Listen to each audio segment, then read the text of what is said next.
Deixa eu começar com a seguinte pergunta: quem aqui já se sentiu mal por uma decisão que você tomou antes e que no fim se mostrou não ser uma boa decisão?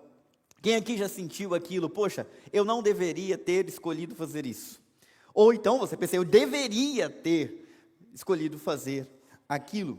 Ou então aquela sensação, poxa, se eu tivesse feito diferente, talvez eu estivesse numa situação melhor agora, né? Estou acabando de fazer um curso de educação financeira, e eu descobri que se eu tivesse feito diferente, já com os meus 17 anos de casado, eu já estaria numa outra situação agora. Mas como é que faz? Os 17 anos já se foram, não tem como voltar atrás e começar de novo. Já tem 3 filhos, que não dá para sumir com eles, né? Eles estão aí, estão crescendo. Ontem a gente estava num casamento, eu olhei para a Carol e falei, Carol, se você se vestir de noiva, eu falei, é quase a mesma coisa, você continua tão linda. E é verdade, né? Um elogio verdadeiro. Mas voltar atrás e consertar o que eu não fiz, o que nós não fizemos, não é mais possível. O que nós escolhemos e aquilo que nós evitamos e deixamos interfere na direção que a nossa vida toma, tanto nas grandes decisões quanto nas pequenas decisões. E quando a gente toma uma decisão, geralmente é o que nos parece certo, é o que o nosso coração quer, é o que a gente deseja. Mas e depois? Muitas vezes uma doce aventura pode se tornar um amargo sonho, ou um amargo pesadelo, para piorar. Quem aqui já foi assombrado pelo fantasma do e se? E se eu não tivesse? Ou e se eu tivesse? Alguém já viu esse fantasminha por aí na sua cabeça, enchendo os seus ouvidos de ideias? Se eu tivesse dito sim, se eu tivesse dito não, tem que ser muito orgulhoso para dizer que não se arrepende de nada do que fez ou que deixou de fazer. Não temos nenhum orgulhoso aqui, temos, gente? Todo mundo tem algo para se arrepender, certo? Por favor, digam que sim, senão eu vou começar a ficar me sentindo mal. Tem certas coisas, né? Poxa, eu queria ter feito diferente se eu pudesse, né? Tem que ser muito orgulhoso para dizer que não se arrepende de nada na vida. Não é o nosso caso. O grande problema da gente errar, ou não fazer o que é certo, e só descobrir muito tempo depois, é o sentimento que isso pode gerar dentro da gente. Tem gente que fica revoltado contra os outros, achando que os outros tinham que ter feito alguma coisa para ajudar. Tem gente que fica revoltado contra Deus, poxa, Deus, o Senhor podia ter abençoado também, né? Ou então, revoltado contra si mesmo, afinal foi você que errou, foi você que não fez. E essa revolta pode alimentar dentro do coração das pessoas um sentimento muito ruim, chamado de amargura. Hoje eu quero convidar você para nós participarmos juntos, eu vou chamar de uma mini novela, porque não tem outra maneira de entender o livro de Ruth como uma novela. É um livro onde tem muita conversa, é como se você estivesse assistindo um filme de mulher. Filme de mulher tem o quê? Tem bomba, tem explosão, tem isso não? Não, filme de mulher tem muita conversa, tem muita falação, tem drama, né? Muito papo, mulher gosta de conversar. E quando a gente olha para o livro de Ruth, diferente do livro de Juízes que a gente viu, diferente daquela série que a gente acabou de ver, Seja Forte, né? Razak, e precisava ir para a guerra, precisava ter coragem, o livro de Ruth é diferente. É como se fosse mesmo uma mini novela da vida real, porque nada daqui é fictício, é tudo verdadeiro. Se você puder abrir a sua Bíblia em Ruth, hoje nós vamos dar uma olhada no capítulo 1 dessa mini novela, e o capítulo 1, o tema dele é amargura. Amargura. Enquanto você abre, nós vamos orar, pedir para Deus nos abençoar. Senhor, nós vamos abrir a Tua palavra, já cantamos e celebramos ao Senhor, e agora queremos ouvir a Tua voz, porque é o Senhor quem define o nosso destino, é o Senhor que define para nós a direção. Quando nós paramos e aquietamos o nosso coração, abrimos os nossos ouvidos, também é uma forma de adorar e dizer que o Senhor é o nosso Rei, é o nosso guia, só a Tua voz importa. Por isso, Deus, fala conosco nessa noite, nos edifica, Deus, e cuida do nosso coração, no nome de Jesus. Aqueles que concordam dizem? Amém. Ruth, capítulo 1. Nós vamos estudar sobre esse tema amargura. Eu vou precisar muito da sua ajuda na leitura, lendo o que está em destaque, por favor, tá? Então vamos lá. Nos dias em que os juízes governavam Israel, houve grande fome na terra. Por isso um homem deixou seu lar em Belém de Judá e foi morar na terra de Moabe, levando consigo esposa e 2 filhos. O livro de Ruth vem logo após o livro de Juízes. E se você abrir o livro de Juízes, no último capítulo, no último versículo, você vai perceber que naquela época, cada um fazia o que parecia certo aos seus próprios olhos. Não é muito diferente dos dias de hoje. Cada um quer fazer o que acha que pode fazer, o que deseja, e os outros têm que aceitar. Não é isso o nosso mundo? Cada um estabelece a sua sentença, cada um estabelece a sua verdade, cada um estabelece o seu destino, cada um toma as suas escolhas com base em coisas relativas, relacionadas aos seus sentimentos, desejos, frustrações e medos e tudo mais. A época em que a história de Ruth aconteceu era essa época. Foi na época dos juízes, como a gente pode ver ali nos dias em que os juízes governavam. Era esse o espírito que dominava a sociedade dos hebreus que viviam lá, tomando posse da terra prometida. Cada um fazia o que dava na telha. A gente poderia traduzir dessa forma esse texto. Era uma sociedade sem certo ou errado. Havia aquilo que hoje nós chamamos de relativismo moral. Era uma sociedade sem respeito às regras, portanto dominada por confusão, violência e injustiça. Já viram alguma coisa parecida por aí? Era uma sociedade indisciplinada, libertina, escrava dos próprios desejos, dos próprios anseios. Já viram alguma coisa parecida por aí, sim ou não? Cadê o povo? Pois é, mesma coisa. Diz que o tempo passa, mas a história é a mesma. As pessoas continuam com os mesmos problemas e defeitos. E nessa época libertina, para completar, e isso costuma acontecer muito quando um povo se afasta de Deus, a mão de Deus pesa, coisas ruins acontecem, e aconteceu de haver fome na terra. Faltava comida. Alguém aqui já passou fome de verdade? Não de mentira. Ninguém, nem os nordestinos que vieram lá do polígono das secas. Ninguém. Outra igreja abençoada, hein? Gente, então, domingo que vem ainda não tem ninguém que me convidou para almoçar. A gente não sabe o que é isso, né? A gente vê às vezes isso na TV, coisa absurda, como um pai ou a mãe fazendo uma sopa de papelão para a criança. Nunca que a gente passou por algo parecido com isso. Nós vivemos numa sociedade abastada, então fica difícil imaginar o que é fome na terra. O que é não ter nada para comer. O que é ter que descascar palma para comer aquele negócio sem gosto, né? Ou comer mato, ou fazer uma sopa com qualquer coisa que achou por ali. Nós não sabemos o que é isso, mas eles descobriram naquela época. Estava faltando comida para todo mundo. E aí nós temos um grande problema. Um homem, um pai de família, estava vivendo lá naquela região, é um hebreu de Judá, de Belém, da cidade de Belém, e a família dele, ele tem 2 filhos que ele precisa cuidar, e ele olha para a situação, e agora, o que eu faço? O que eu faço com a minha família? Como que eu sustento a minha família, se está faltando alimento em todo o país? A calamidade, ela costuma acontecer de vez em quando, e ela tem efeitos distintos. Num povo justo, o povo justo geralmente dobra os seus joelhos e busca Deus, acha os seus caminhos, buscando a direção de Deus em arrependimento e oração, levando em conta aquele versículo: se o meu povo, que se chama pelo meu nome, se humilhar, orar, me buscar, se converter dos seus maus caminhos, então eu ouvirei dos céus, perdoarei seus pecados e... Obrigado pelo fôlego. Então eles fazem isso, eles buscam a Deus. Mas um povo injusto faz o quê? Bom, os desdobramentos são diferentes. Eles encaram a calamidade de maneira diferente. A situação era difícil e aquele homem tinha uma decisão a tomar. E essa decisão interfere na direção que a vida dele, da esposa dele, dos filhos dele ia tomar dali em diante. O que ele quer deixar e o que ele busca para a sua família interfere naquilo que ele vai viver. Baseado nisso, eu quero convidar você a perceber tudo o que aconteceu nessa história.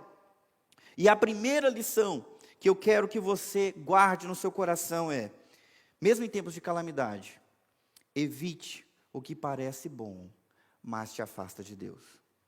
Dá para você repetir comigo? Evite o que parece bom, mas te afasta de Deus. Sempre. Por mais desejável e interessante, se aquilo que é bom, de quebra, te afasta de Deus, é melhor evitar. Isso a gente vai perceber quando a gente olha para a história com um pouquinho mais de atenção. Versículo 2. Agora nós vamos dar nomes para os personagens. O homem se chamava Elimeleque e a esposa Noemi. Os filhos se chamavam Malom e Quilion. Eram efrateus de Belém de Judá. Quando chegaram a Moabe, o que esse homem buscava ao sair de Belém de Judá? Alívio da fome. Ele queria estabilidade financeira para sua família. Ele queria dar um futuro e uma esperança para os seus filhos. Isso é bom ou ruim? Bom. O cara responsável, está cuidando da família. Mas o que ele deixou? Ele deixou as terras da família, ele deixou os parentes, os familiares, ele deixou o povo de Deus, ele deixou o tabernáculo, ele deixou o convívio com pessoas que tinham a mesma cultura, a mesma religião, a mesma experiência de fé. Isso tudo ele teve que deixar para ir viver lá em Moabe. Também é interessante notar os nomes. Elimeleque significa meu Deus é rei. Ou, Meleque é rei e El tem a ver com Deus. Meu Deus é rei. O nome do cara é uma lembrança de quem que é Deus e que Deus reina. Mas será que ele buscou a direção desse rei para tomar essa decisão tão drástica na sua vida? O nome da esposa, Noemi, qual que é o significado? Aqui nós temos pessoas com 20 anos de experiência na fé cristã. Noemi significa? Eita. Ninguém? Eu achei que vocês sabiam de cor. Ixi, pessoal, tem que vir na escola dominical. Noemi significa doce, agradável. O nome dela já trazia a identidade dela, ela era uma pessoa doce, agradável. O nome, a mãe botou o nome. Você sabe que naquela época, ou o nome eles colocavam com algo que eles desejavam para a criança, ou então eles colocavam com base naquilo que eles viam na criança, na realidade da criança, né? Então, era assim os nomes, né? Jacó tem o nome Jacó porque ele nasceu grudado no calcanhar de Esaú. Esaú se chama Esaú porque ele era peludo desde a hora que ele nasceu. Então, o nome tem a ver com o significado, com aquilo que eles estavam vendo, ou então com a fé, ou com os medos que eles tinham. Então, Elimeleque, Deus é rei. Noemi, doce e agradável. Tiveram 2 filhos, Malom e Quilion. Você sabe o que significa? Malom significa doente, Quilion significa fraco. Vocês nem sabiam que dava para botar nome assim nos filhos, né? Tem 2 filhos, que o fraco e o doente. Esses são os nomes, Malom e Quilion. Outra coisa interessante da gente notar, tem gente que lê a Bíblia e na hora dos nomes, esses nomes tudo estranho, e vai pulando e não para entender. É importante. Eles foram para a terra de Moabe. Moabe, o que é isso? O que é Moabe? Vocês sabem que terra que é essa? Vocês sabem quem foi o primeiro personagem que deu o nome para a terra de Moabe? Eu não sei se todos sabem, mas eu vou passar para vocês. Moabe, ele é filho de Ló com a sua própria filha. Ele é ao mesmo tempo neto e filho do pai. É assustador, Gel, assustador. Então a história de Moabe está ligada à história de Ló. Ló é aquele sobrinho de Abraão, que Abraão tirou lá de Ur dos Caldeus e levou para fazer parte com ele daquela promessa de receber uma nova terra, um nome famoso, lembra? Só que Ló, o sobrinho, começou a prosperar e não havia mais pasto suficiente para os rebanhos de Abraão e os rebanhos do seu sobrinho Ló. Então Abraão falou para Ló: Ló, escolhe para onde você vai. Se você for para a direita, eu vou para a esquerda. Se você falar que vai para a esquerda, eu vou para a direita. Não convém que a gente fique brigando. Escolhe você primeiro. O tio falou para o sobrinho. O sobrinho olhou para as campinas de Sodoma e Gomorra verdejantes e pensou: acho que o meu gado vai ficar mais bonito aqui, né? O do meu tio que se lasque para lá. E ele escolheu as campinas de Sodoma e Gomorra e levou a sua família para morar naquela cidade, que daí a pouco seria destruída por Deus por causa da sua perversão e idolatria. Vocês lembram? Ló não morreu, porque alguns anjos tiraram ele de lá. Mas a esposa dele, vendo que estava deixando para trás a sua casa, os seus bens, olhou para trás, desobedecendo a instrução do anjo destruidor, e quando ela olhou para trás, agora vocês vão saber, ela virou, obrigado, isso aí, uma estátua de sal, e sobrou Ló e as duas filhas, os únicos 3 sobreviventes da cidade. As meninas pensaram, agora lascou, quem é que vai querer casar com a gente? Ninguém vai querer casar com a gente. E o que elas fizeram? A mais velha e a mais nova? Embebedaram o pai. E numa noite uma deitou com ele, na outra, a outra. E as duas engravidaram. O filho da mais velha se chamou Moabe. E o da mais nova, Amon. E da família de Moabe se formou o povo que habitava na região de Moabe. E se você quer mais informações sobre esse povo, é um povo tratado na Bíblia como um povo vil. Eles eram idólatras. Em alguns textos, como por exemplo, se você abrir a Bíblia em Números 21, 29, eu não tenho tempo de mostrar tudo para vocês, então eu vou citar, se você for rápido, você vai lá e olha. Números 21, 29, fala que o povo de Moabe é o povo de Camus. Porque o Deus mais importante para eles era esse tal de Camus, um Deus da guerra. Um Deus detestável, repugnante, conforme 1 Reis 11, 7 e 2 Reis 23, 13. Esse povo fazia sacrifícios para esse Deus, para terem vitórias e sucesso nas suas guerras. Faziam até mesmo sacrifícios humanos para o tal de Camus. E além de Camus, eles adoravam outras divindades, também detestáveis e abomináveis. Foi o rei de Moabe, chamado Balaque, que contratou um feiticeiro, um macumbeiro da época, Absalão, para amaldiçoar o povo de Israel. E como ele não conseguiu amaldiçoar, ele veio com outro plano: infiltrar mulheres moabitas dentro do acampamento israelita para seduzir os homens e depois levá-los para a idolatria.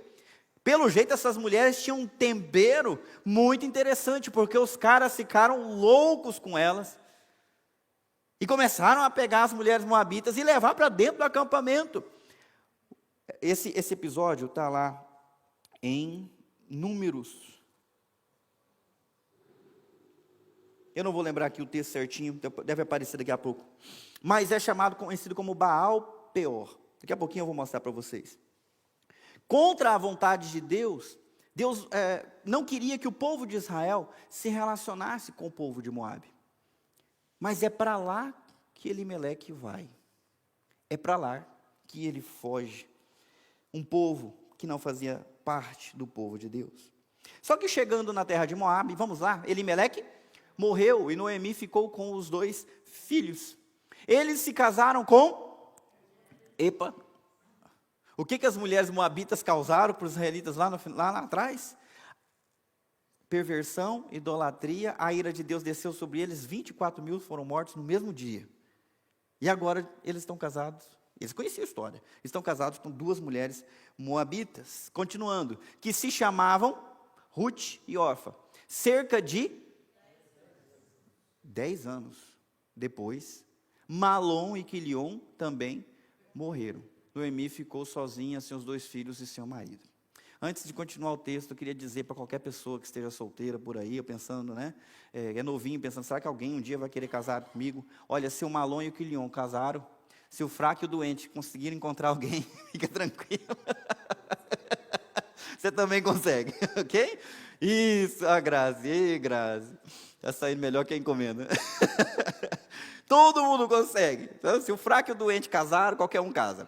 E mais um caso aqui, interessante. Elimeleque fugiu da calamidade da fome e morreu na terra para onde ele foi. Os 2 filhos e a mãe poderiam a qualquer momento ter voltado para a região de Judá, para as suas terras, para o seu povo, para o seu Deus, mas eles não ficaram ali. Por quê? Talvez porque a fome ainda perdurasse, por comodismo, ou porque aconteceu o que eles foram, o que já disse no versículo anterior, eles se estabeleceram, e quem está estabelecido não vai querer trocar o certo pelo duvidoso. Continuaram naquela terra. Casaram-se com mulheres moabitas. Apesar do que aconteceu em Números 25, de 1 a 3, conhecido como o acontecimento de Baal Peor, como eu já disse para vocês. O doente e o fraco finalmente acabaram morrendo também. E agora Noemi está sozinha, sem os 2 filhos e sem o marido. O que era a busca de uma situação melhor, acabou se tornando um grande pesadelo para essa mulher. Versículo 6. Noemi soube em Moabe que o Senhor havia abençoado o seu povo, dando-lhe boas colheitas. Então Noemi e suas noras se prepararam para deixar Moabe. Ela partiu com suas noras do lugar onde havia morado e seguiram para a terra de Judá. Quanto tempo depois? Fizeram as contas, não? Quanto tempo? É difícil de definir o tempo por 2 coisas. A gente não sabe se aqueles 10 anos que a gente acabou de mencionar se refere a todo o período que ela ficou lá, período esse que o marido morreu, os filhos casaram e morreram também, ou se refere depois do casamento. Porque se for depois do casamento, é 10 anos, mais o tempo que eles estabeleceram, e mais o tempo que ela ficou ali. Então, é bastante tempo. No mínimo, 10 anos. E 10 anos é tempo, não é? 10 anos atrás eu não tinha nenhum fio de cabelo branco. Agora eu tenho vários. O tempo passa em 10 anos. E ela ficou sabendo que havia colheita. Não foi porque ela escolheu, junto com seu marido, um caminho que afastava de Deus, que ela tem que continuar escrava dessa escolha. Não importa se passaram 10, 15 ou 20 anos, nunca é tarde para mudar de direção e fazer a escolha certa. Isso começa a me deixar animado na história dessa mulher. Ela não o obedeceu. Evite o que parece bom, mas te afasta de Deus. Mas agora ela pensa, vou voltar. Vou voltar para a minha terra, Deus está abençoando com colheita, eu vou voltar para o meu povo. Se você não morreu no meio do caminho, mas se permitiu afastar dos caminhos de Deus de alguma forma, mas você ainda não morreu, então ainda é tempo de voltar. Malom, Quilion e Elimeleque não tiveram essa oportunidade porque estavam mortos e enterrados. Noemi, apesar de não ter um homem para acompanhá-la, podia voltar. Quem está vivo aí? Então volta. Eu acho legal, agora que era o problema da câmera, né? A gente percebeu o que é que está acontecendo aqui. Ela saiu com o marido dela e veio em uma direção. Agora ela percebeu, poxa, aqui não deu nada. Ela precisa dar as costas para tudo que ela estabeleceu e viveu nesses anos e novamente seguir em outra direção. Será que é tão difícil ter a sabedoria de perceber que algumas escolhas nos levaram para lugares e situações piores e que a gente precisa voltar? A gente precisa voltar para Deus. Para buscar a Deus é necessário deixar aquilo que te afasta de Deus. E nem sempre isso é algo simples. No caso aqui, eu tive a curiosidade de pesquisar o tamanho da viagem. E não é grande coisa. Para nós é um pulinho daqui e ali. 125 quilômetros. É longe? Quanto tempo de viagem? 125 quilômetros.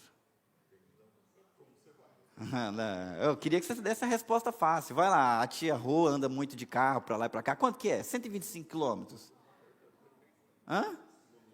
1 hora? Você tem o pé pesado, hein, filha? Eu estava pensando 1h30, né? 1 hora, pezinho de chumbo ali, ó. 125 quilômetros, mas é longe. O Cláudio pega muito mais, né? Tinha algum povo do Nordeste aí que viajava 2, 3 dias para visitar os parentes um tempo atrás. Isso é longe, né? Nossa, bota 1.000 quilômetros, uma quilometragem para mais de 1.000 aí. Bom, para nós não parece longe, mas é claro que para elas é, afinal naquela época não tinha carro. Não, elas sequer tinham um jumento. Elas estão pobres, elas são viúvas. Então elas iam fazer essa viagem a pé. Num dos ambientes mais austeros do mundo. Moabe fica na margem leste do Mar Morto. Belém fica na margem oeste. Elas tinham que dar a volta na região mais baixa do planeta Terra. Ok, gente? 125 quilômetros, quantos dias caminhando? Eu tive curiosidade, porque eu não tenho mais nada que fazer da vida, né? Vamos lá. Mais ou menos, segundo o Google Maps, 26 horas andando. 26 horas andando, quantos dias? Quem é que consegue caminhar de dia e de noite sem parar? Que um dia. Eu estou imaginando assim, se elas acordaram cedo no primeiro dia e saíram caminhando com tudo, pararam para almoçar, e depois saíram caminhando, tomaram um lanchinho, isso considerando que elas têm um lanchinho na bolsa, não precisa esquentar nada, não precisa assar nada. Caminharam 10 horas no dia, precisa descansar, vai dormir. 10 horas no outro dia, opa, 20 quilômetros já foram, e ainda precisa de mais meio-dia para chegar. E isso, 10 horas todo dia. Será que elas gastaram 2 dias e meio?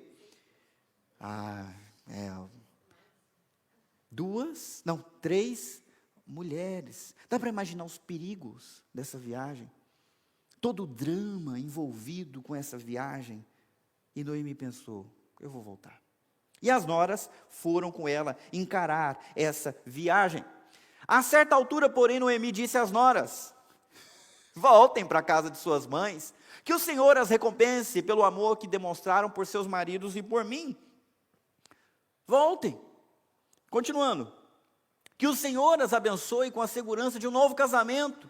Então deu-lhes um beijo de despedida e as 3 começaram a chorar em alta voz. Eu queria pedir para você olhar para esse texto com atenção e imaginar na sua cabeça. Porque nós temos um problema muito grande com sensibilidade hoje. Os filmes que a gente assiste são carregados de sangue, de dor, de sofrimento. As novelas são carregadas de emoção. E o fato da gente ser exposto a vídeo de gente morrendo, a vídeo disso, daquilo, ou até mesmo a muitos dramas, a gente pode começar a ficar meio insensível à dor. Meio insensível à dor dos outros, por exemplo, né? Porque a gente pode ter falta de sensibilidade para com o outro e um excesso de sensibilidade para consigo. Não tem pena de ninguém, mas quer que todo mundo tenha pena de si, né, da sua pessoa. Ou o contrário, um excesso de sensibilidade para com o outro e uma falta de sensibilidade para consigo. Tem gente que está pior ainda, tem uma incapacidade de sentir. E numa hora dessa está pensando assim, bem feito. Bem feito quem mandou ir para o lugar errado. Comum, muito comum isso acontecer. Então vamos olhar para essa cena e sentir a dor. Noemi falou, meninas, o que vocês estão fazendo? Volta para casa, que Deus abençoe vocês. Nossa, não precisa vir comigo, vocês já foram muito boas. Que Deus recompense vocês. Tchau, abraço, beijo. E o que elas fizeram? Choraram. Por quê? Porque há carinho, há amor, há vida, há uma dor pela qual as 3 passaram juntas 3 vezes. A dor do luto. Elas têm proximidade, elas têm uma história que só elas conhecem, então por conta disso elas sofrem com a possibilidade de se dividirem. Sinta essa dor, porque nós também passamos por isso. Algumas irmãs da nossa igreja se despediram do seu marido e sentem saudade, e às vezes expressam isso no aniversário da morte. E aí o que a gente faz? O que a gente escreve embaixo? Dá saudade mesmo, sinto muito mesmo. A vida tem isso.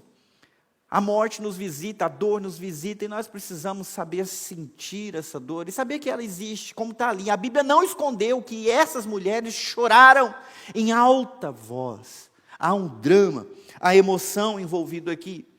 Não, disseram elas, vocês, queremos ir com você para o seu povo. Noemi, porém, respondeu, voltem.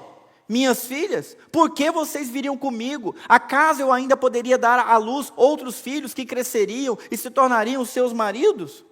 Noemi não estava pensando em si, ela estava pensando no futuro das suas noras viúvas, pensando, e agora, como é que vai ser o futuro delas? Que chance que vocês vão ter vindo comigo? Volta que pelo menos, quem sabe, seus pais se recebam de volta e cuidam de vocês, pelo menos vão estar melhor do que comigo. Ela está pensando no futuro delas, continuando. Não, minhas filhas, voltem, pois sou velha demais para me casar outra vez. E mesmo que fosse possível me casar esta noite e ter filhos, o que aconteceria então? Qual é o verbo que eu estou destacando em cada... Volta, volta, volta. Quantas vezes ela já falou? 3, voltem, voltem, voltem. Noemi está pensando nelas, dizendo, voltem para lá. Eu não tenho como ter filho para casar com vocês. E mesmo que eu tivesse, eu casasse essa noite, tivesse um filho, vocês iam esperar 20 anos para casar com meu filho, para a gente continuar sendo parente? Não dá. Não dá. Continuando, vocês esperariam que eles crescessem, deixando assim de se casarem com outro homem? Claro que não, se aparecer outro homem, vocês vão casar e aí a gente vai separar de qualquer jeito. Claro que não, minhas filhas. Essa situação é muito mais vocês, todo mundo junto, amarga para mim do que para vocês, pois o próprio Senhor está contra mim. Noemi acreditava que não havia esperança para suas noras junto com ela, que qualquer coisa que elas fizessem iria dar errado, não ia funcionar. Ela não parece uma pessoa cheia de fé e esperança voltando para perto de Deus, parece? Ela parece que está evangelizando as suas noras. O que vocês acham? Confia em Deus, é isso que ela está falando? Não, ela está falando o contrário. Essa situação é amarga para mim e é amarga por culpa de Deus. Deus está, não precisa fazer sinal de nada. Mas você alguma vez já sentiu algo parecido? Deus, o Senhor está pegando o meu pé? O Senhor está contra mim? Tudo que eu estou fazendo está dando errado? Olha o sentimento dela.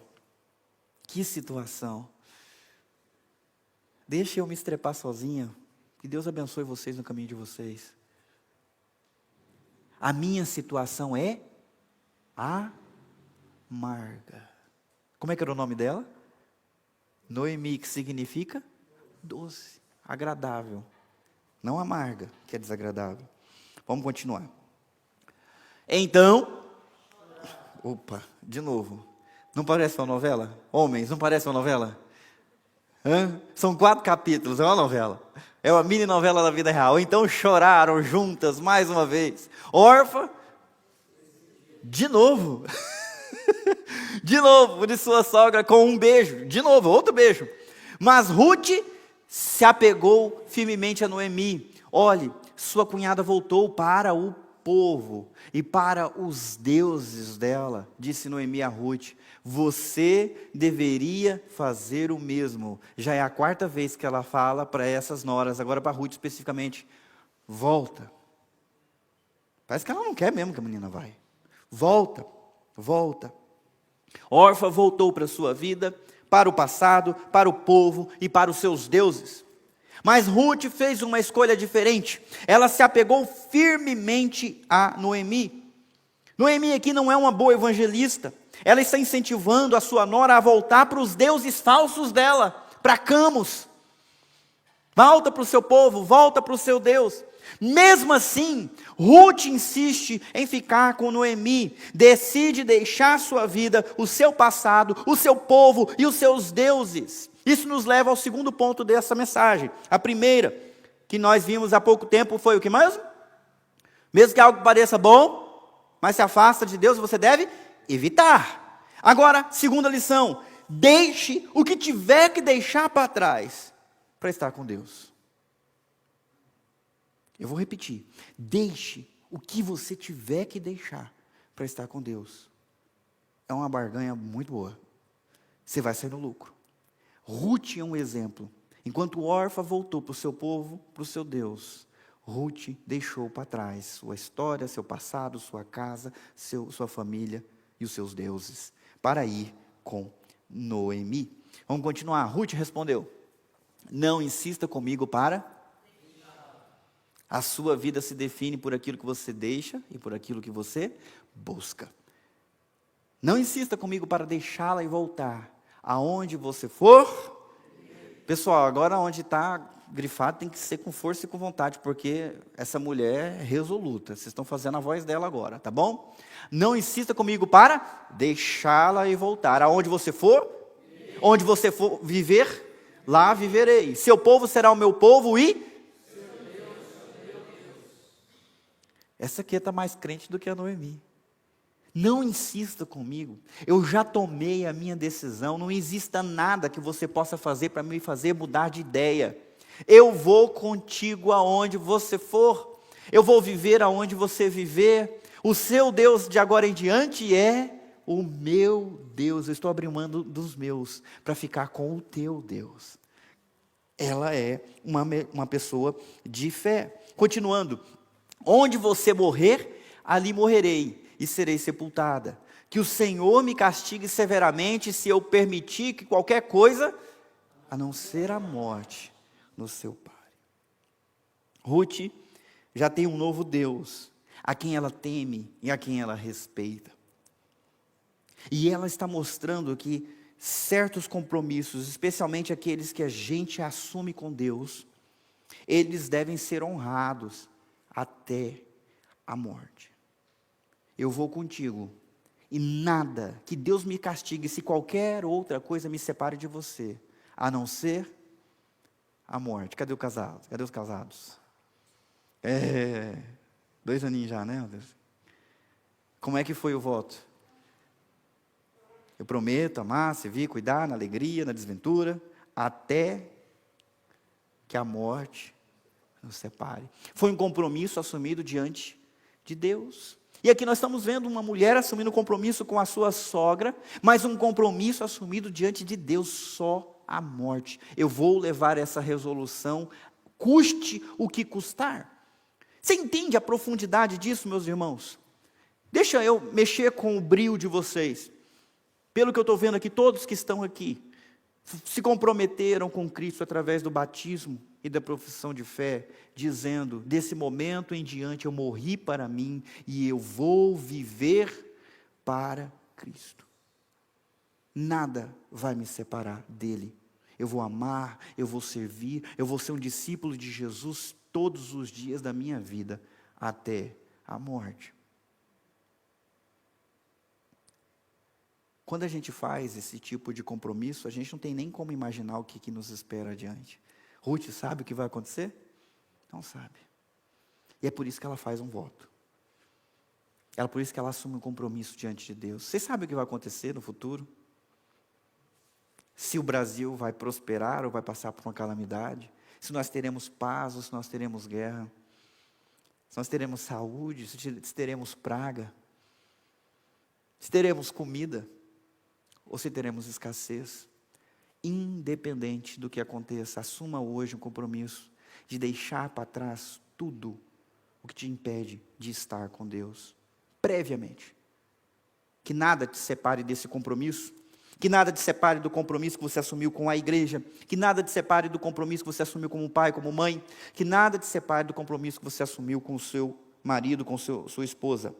Deixe o que tiver para cumprir esse compromisso. Vamos lá para a parte final, do capítulo. Quando Noemi viu que Ruth estava decidida a ir com ela, não insistiu mais.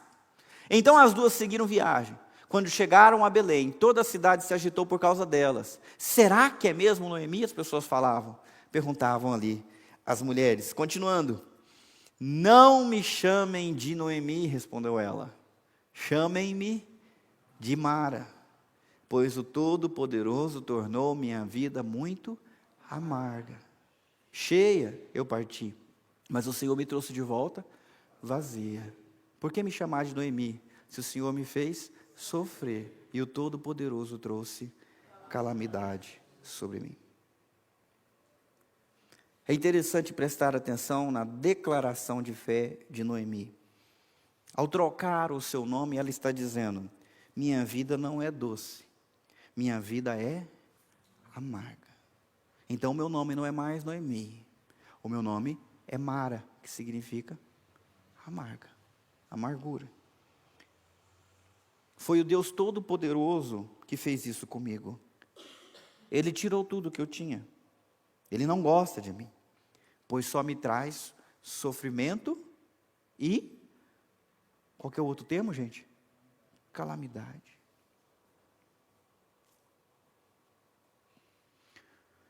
Primeira lição que eu falei com vocês é: evite o que parece bom, mas te afasta de Deus. Eu quero que vocês se lembrem que foi uma decisão da família, de Elimeleque e de Noemi, sair de Belém e Judá, procurando uma situação melhor para os seus filhos, sem perceber que estavam afastando eles do caminho de Deus. Eles não se casaram com mulheres hebreias, se casaram com moabitas. Pais, cadê os pais, os homens? Os Razak de Deus aqui. Cuidado. Eu falo para mim também, cuidado com as escolhas que você faz pelo bem da sua família, mas que afastam esposa e filhos de Deus. Não é uma boa. A culpa aqui não é de Deus. Quem se afastou de Deus e agora culpa por sua própria desgraça é a própria Noemi. Ela fugiu do sofrimento e da calamidade. E o sofrimento e a calamidade encontraram ela onde ela foi buscar refúgio. Ela foi casada e com 2 filhos, e agora voltou viúva e sem filhos. O sonho de riqueza e felicidade da família se transformou em pesadelo de morte, pesar e pobreza, porque agora ela não tem INSS, ela não tem pensão, ela não tem nada disso que nem existia naquela época. Ela é alguém que depende da ajuda dos outros, de alguma intervenção, de um resgate, qualquer coisa para sobreviver. Ela não tem ninguém e ela não tem mais nada. Então ela olha para a sua vida com amargura, sem perceber que as escolhas feitas conduziram a tudo isso.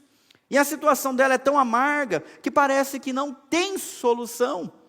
Ela fala, eu saí daqui cheia, mas eu estou voltando vazia. Eu não tenho mais nada, eu não tenho mais ninguém. Mas nós estamos apenas no primeiro capítulo. Versículo 22 diz, assim Noemi voltou, isso é importante. Ela deixou Moabe para trás, acompanhada de sua nora Ruth e a jovem moabita. Elas chegaram a Belém quando começava a colheita da cevada. Ela deixou para trás Moabe com toda a sua idolatria, com seu povo rebelde e orgulhoso contra Deus. Não tem mais nada, como elas diz. Mas isso não é verdade, porque ela tem do seu lado uma moabita convertida ao Senhor Deus, Criador dos céus e da terra. Ela tem uma nora que, apesar de viúva, deixou o seu povo para servir o Deus de Noemi, junto com o povo de Noemi, aonde fosse necessário. Ela tem uma nora que lhe será fiel até mesmo em situação de morte. E ela não sabe como que isso vai ser bom para ela. Vocês também não sabem, porque a gente está no capítulo 1. Então eu quero convidar você para voltar semana que vem, para a gente continuar e vocês verem que coisa maravilhosa é essa história. Mas agora ela não está lá em Moabe. Ela está em Belém. Ela está mais próxima do povo de Deus e do Deus do povo. E ali, naquele lugar, a única coisa que ela tem. O que ela tem mesmo, gente?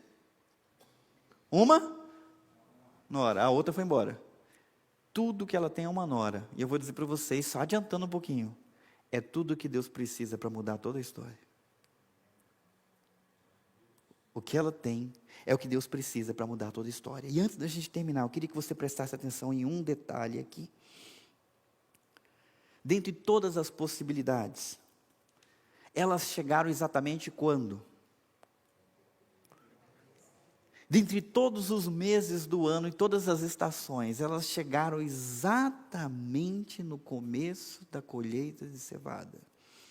E aí eu quero que vocês comecem a perceber, de apesar de Deus ter sido mencionado apenas de maneira negativa, aquele que me fez sofrer, aquele que está contra mim, aquele que me jogou calamidade na minha vida, Deus também está nessa história agindo nos detalhes e fazendo com que as coisas concorram para um propósito que Ele estabeleceu, porque as nossas falhas não frustram os planos de Deus. Ele sempre tem condições de consertar e redimir o nosso passado.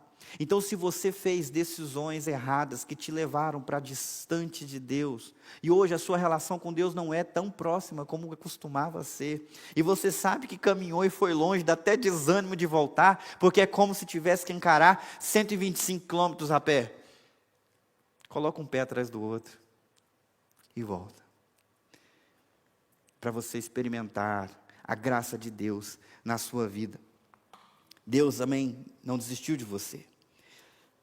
Mas evite o que parece bom e te afasta de Deus.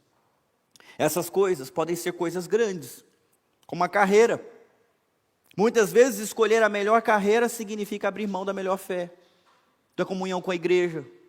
Pense direito, nem sempre a opção que lhe parece melhor é a melhor para a sua vida, para o seu casamento, para a sua caminhada. Está todo mundo aqui, pessoal? Quem aqui tem filho em idade universitária? estudando. Ah, tem que escolher bem, né? Porque essa carreira aqui não paga muito bem, mas aquela ali paga bem melhor. O que vocês acham? O que vocês acham, pessoal? Tem alguns aqui que já tiveram filhos trabalhando em empresas multinacionais maravilhosas, que destruiu a saúde da pessoa. Esse mundo nos dá oportunidades para carreira, para estudo, que parecem interessantes, qualquer um abraçaria. Olhem com cuidado, porque se te afasta de Deus, melhor não entrar nessa oportunidade, não abraçar essa carreira, não frequentar esse lugar. A universidade tem se revelado fugiu a palavra, necrotério de fé de jovens. Não é não? Cresce na escola dominical, participando, o UPA, o MP, cresce, entra na universidade, vira de espiruca, esquece que teve um Deus, e vai longe, longe, nem parece mais com a mesma pessoa. Jovens que estão estudando, cuidado, nem sempre aquele amigo que parece mais legal é o que você deve andar junto. Porque ele vai te conduzir para longe de Deus. E se você não tem confiança de que você vai influenciar a vida dele, saia de perto. Rodrigo, vem aqui. Vamos ter que captar. Fica aqui na minha frente, aqui, ó. Uma vez um seminarista fez isso aqui de frente para mim. Pessoal, o que vocês acham? É mais fácil eu trazer ele aqui para cima ou ele me levar lá para baixo? Vamos decidir, eu estou fazendo judô, boa sorte. Caramba! Deu não. Eu não brinquei, eu segurei mesmo. Mas ele está embaixo. A gravidade ajuda. Não, isso não. Ela está quase na mesma altura aqui. O seminarista disse isso quando eu era jovem para mim. Cuidado, Edinho. É mais fácil quem está embaixo te puxar para baixo do que você puxar ele para cima. Então, só entre nessa de se relacionar com outras pessoas que não têm fé em Deus e que amam o pecado, se você tiver uma segurança de que Deus está te conduzindo a isso. Não entre nessa para se divertir com essa pessoa, para rir das besteiras que ele faz, dos comportamentos rebeldes que ele apresenta, achando que é legal, que os outros riem. Cuidado com aquilo que afasta o seu coração de Deus, pode lhe custar caro. No momento parece bom, mas no futuro você pode se lamentar e dizer: a minha vida era doce, mas agora é amarga. Gente, eu estou falando sério, como um pai fala para os filhos. Pais, falem isso para os filhos de vocês. Samuel, presta atenção no que eu estou falando. Vós, falem isso para os seus netos. Mamãe, fala isso para a sua filha. Nós não podemos deixar que aquilo que parece agradável nos afastar de Deus. Amizades, grupos, influências, mas também coisas pequenas. Porque não são só grandes decisões como deixar uma casa, uma cidade e morar em outra que afeta a nossa vida. Decisões pequenas também. Por exemplo, de manhã, poxa, eu posso ler a Bíblia ou eu posso dar uma olhada na rede social. Daqui a pouco eu leio a Bíblia, rede social. E agora? Bom, agora eu tenho que lavar a louça. Ou eu posso finalmente ler a minha Bíblia e conversar com Deus. Não, mas a louça está mais importante, está muito alta. O que começa com uma pequena digressão de 1 grau, no final da caminhada você está a metros de distância de onde deveria estar. Pequenas decisões equivocadas que te afastam de Deus, somadas lá na frente, vão te colocar muito longe de Deus. No decorrer dos 10 anos, 15 anos, você pode acabar lá. Então, por favor, todo santo dia, faça como Ruth. Não insista. Eu já tomei a minha decisão. Desculpa. TV, Twitter, Facebook, Instagram. Meu coração tem dono e ele é prioritário na minha vida. Eu vou amá-lo, eu vou servi-lo hoje em tudo que eu fizer e no que eu não fizer. Faça essa escolha com as pequenas coisas. Domingo de manhã, no dia do Senhor, você tem 2 escolhas. Ficar na caminha quentinha, que delícia, estava ventando hoje, né, gente?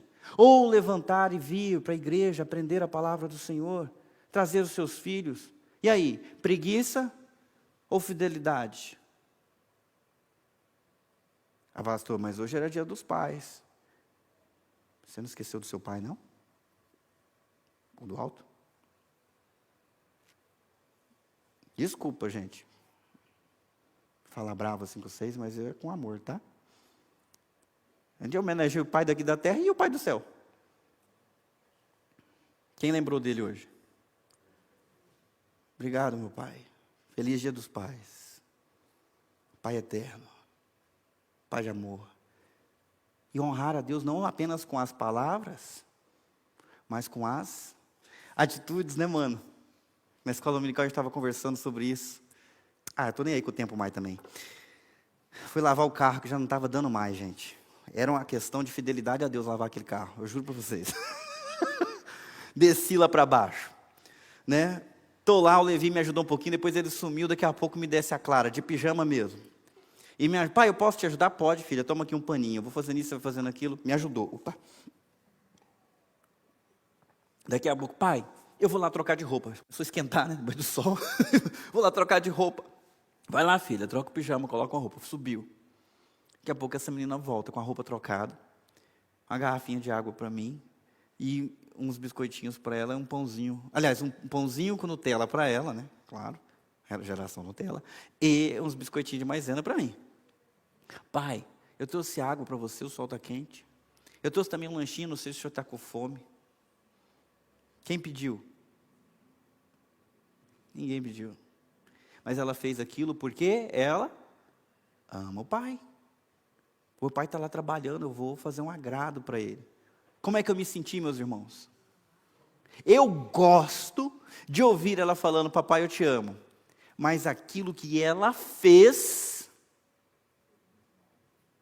tem um significado diferente. Eu tenho certeza que Deus gosta de ouvir o louvor que vocês entoam para Ele. Mas Ele gosta mais de ver vocês agindo com fidelidade, com obediência e cumprindo o voto que vocês assumiram um dia diante da igreja. Deixe o que tiver que deixar para estar em Deus. A direção de Deus é melhor para a sua vida. Não sei se Elimeleque orou, se Elimeleque buscou a Deus, mas devia ter buscado. Não se muda de uma casa, não se muda de uma cidade para outra sem direção de Deus. Pastor, mas às vezes eu pergunto, Deus não me responde. O que vocês acham, meus irmãos? Ele responde ou ele não responde? Eu vou compartilhar com vocês um pouquinho do que aconteceu comigo na sexta-feira.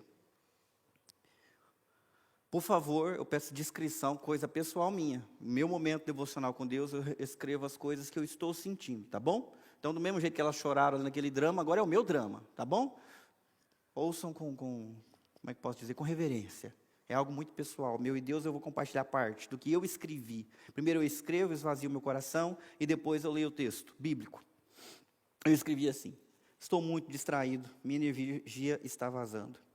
Eu deveria fazer um retiro de renovação espiritual, mas não sei como fazer. Será que se eu reservar umas 3 manhãs seguidas de enlevo espiritual, será que eu consigo me renovar? É uma pergunta que eu fiz e registrei como uma pergunta. 3 manhãs, sem jogo, sem internet, só eu, o Senhor e a Bíblia. Eu fiz essa pergunta e deixei ali e fui para o texto. Eu estou num plano de leitura com a tia Rô, que já está há mais de 2 anos já, né? Vai terminar em novembro. Tia Rô e outras pessoas entraram. Começamos no janeiro, 2 anos atrás. Quando eu decidi entrar aquilo, ainda foi conversando com os meninos em novembro, dezembro. 2 anos atrás. Vocês têm ideia? Mais 2 anos atrás. É isso, mais ou menos isso. Tem as leituras definidas para cada dia. Definida por quem? Pela pessoa que fez o plano de leitura e divulgou lá no aplicativo da Bíblia. Que por acaso eu escolhi para ler com quem quisesse ler. Quando que eu poderia imaginar que na sexta-feira, no dia que eu escrevi isso, o texto que sairia é esse aqui. Sim, Todas as outras coisas são insignificantes comparado ao ganho inestimável de conhecer a Cristo Jesus, meu Senhor. Por causa dele, deixei de lado todas as coisas e as considero menos que lixo, a fim de poder ganhar a Cristo e nele ser encontrado. Será que Deus fala? E eu fico impressionado, que hora que ele mandou essa resposta? Foi 2 anos antes, ou 3, ou 4, não sei quando foi criado o plano.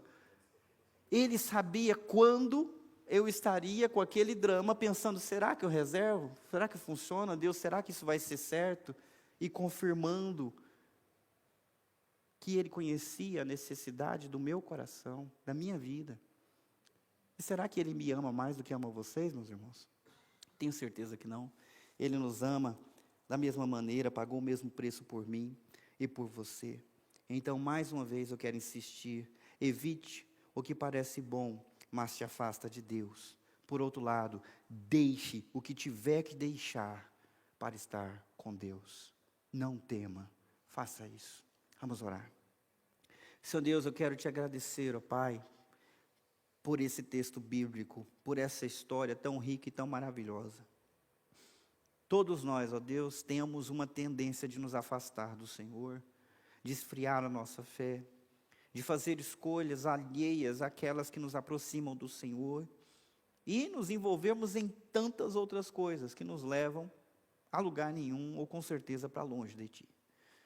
Por isso, Senhor Deus, perdoa-nos e tem misericórdia de nós, porque muitas vezes, ó Deus, a nossa vida está amarga, sem gosto, sem colorido, sem satisfação, por conta das escolhas que nós fizemos, dos lugares, das influências às quais nós nos submetemos. E nós queremos, como Noemi, por mais que seja difícil, queremos voltar ao Senhor.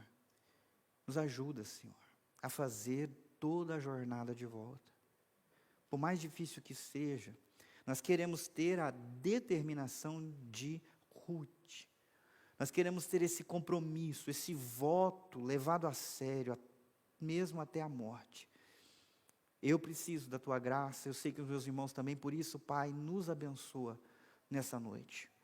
Que todo aquele que foi tocado pelo Teu Espírito Santo, seja desperto para voltar ao mesmo lugar de onde nunca deveria ter saído. E que o Senhor venha restaurar a sorte do Teu povo, restaurar a fé, o ânimo, a esperança, e o amor de cada um pelo Senhor. Eu oro, Deus, no nome santo de Jesus. Amém. Estenda a tua mão para receber a bênção. Que a graça do Senhor Jesus Cristo, que o amor de Deus o Pai, que o poder e a eterna consolação de Jesus Cristo seja sobre vocês, hoje e sempre. Amém.